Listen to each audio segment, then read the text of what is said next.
Entusiast televisioon.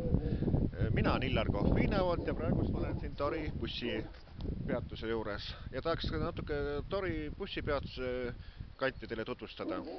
Et kui näiteks tulete bussi pealt ja soovite näiteks Toris maha tulla, et siis kus kohta siis nagu minna saate, et siin on näiteks olemas selline koht nagu Burger. Et noh, ja praegust on Burgeris selline asi, et praegust on suletud kuni kevadeni. No see selleks.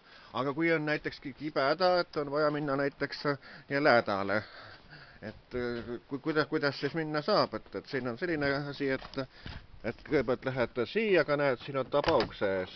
Siia sisse minna ei saa, see uks on kinni. Siit lähed edasi.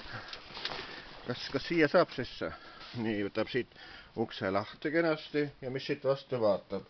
Siit vaatab vastu selline asi, et noh, suhteliselt must on see värk kõik, et siin on kellelgi koristamata need asjad jäänud kõik, et ma ei tea, kas kummikuga sisse minna või mismoodi, et kingad jalga paned, et siis võib ju niimoodi olla, et sa ei saagi sisse minna õieti.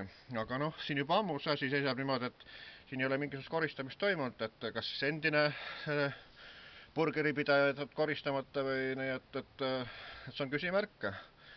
Ja näed, siin ise karakas lendab puu otsas. Et näiteks harakalt ka natuke näidata. Siin hüppab kenasti.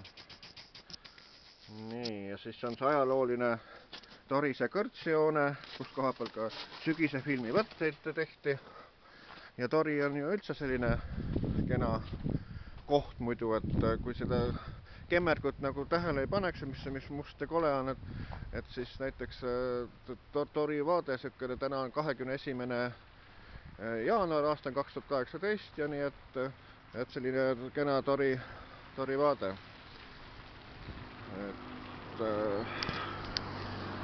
Et selline siis praegune pilt Toris, mina olen Illar Kohvinevolt ja kõik head Entusiast televisioonile kohta.